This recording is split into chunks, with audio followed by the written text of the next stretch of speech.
While mostly associated with Infinite Crisis, Superboy-Prime made his first appearance in DC Comics Presents number 87 and Crisis on Infinite Earths. When he was first introduced, he was a young boy who idolized the comic book character Superman, and was proud to be named Clark Kent, and upon discovering he had powers too, and seeing the destruction of reality, ended up working alongside many other heroes to stop the Anti-Monitor. By the end of Infinite Crisis, he is an angry, self-entitled killer who has lost any shred of goodwill the reader had for him. While forgiving his actions, particularly by the end of Final Crisis Legion of Three Worlds, is a difficult task to achieve, breaking down his descent to that place reveals a very tragic story to the boy who could have been Superman.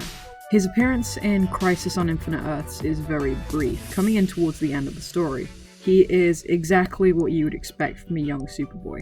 He's kind-hearted and strong, eager to help save as many people as he can. DC Comics Presents number 87 reveals his origin and how he came to be involved in the Crisis. Much like the original Kal-El, Superboy-Prime was sent away from a doomed planet and landed on Earth. The primary difference is that Earth he landed on was ours, a world where Superman and the rest of the Justice League were simply comic book characters. He was found by Jerry and Naomi Kent, who decided to name him after Naomi's maiden name, Clark, though they do acknowledge the fact that they are essentially naming him after a comic book character. But Clark grows up to be a happy and passionate young man, a devoted comic book, specifically Superman fan, and an outgoing member among his peers.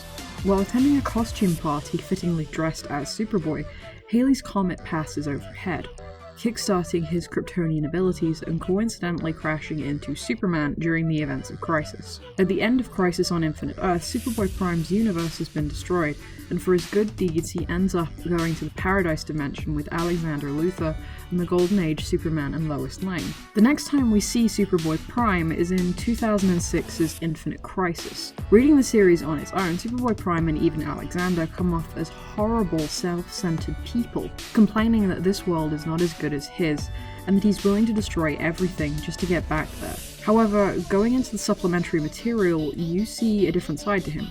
One that doesn't necessarily forgive his actions, but does bring a level of understanding to his motives. During Infinite Crisis Secret Files, we see what happened in the Paradise Dimension, how each of those people spent their time, while the Golden Age Superman and Lois Lane are happy to just spend time together, and Alexander reflects on his abilities in the events of Crisis. Superboy-Prime, however, has gone from living a normal life, having a friend he had a crush on his entire life ahead of him, loving parents and a passionate love for comics, and suddenly gaining his own powers, seeing his universe crumble, saved the lives of others, and is now trapped in a dimension with an older married couple and a boy who is essentially 3 days old.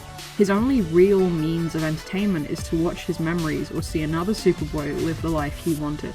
Essentially, Superboy-Prime doesn't have the opportunity to say goodbye to his old life. He doesn't have a choice, and tried to make do with his lot. He's not fully developed enough to view the outside world for what it is. He sees what he has lost, and instead of feeling happy for the lives he saved, he sees them struggling and resents them for being allowed to and have the ability to make those mistakes. By the time we see Superboy-Prime at the end of his journey, and he finally returns to Earth Prime, he's not the same person he was when he left, and while his family doesn't have first-hand experience of what he's done, the comics exist there. They have been reading about everything he has done, and they are terrified of him. Even though he's gotten what he wanted and managed to make it home, he can't escape the horrible things he's done, and to get back there. In 2004, DC released the 4-issue series Superman's Secret Identity, a book that also tells the story of a young boy named Clark Kent in the real world, who discovers he has the same powers. The key difference is that this Clark gets to live his life. He has his worries and his problems, but he gets to live his life. In another world, it's interesting to wonder whether or not Superboy-Prime would have had that life, instead of the tragedy that unfolded.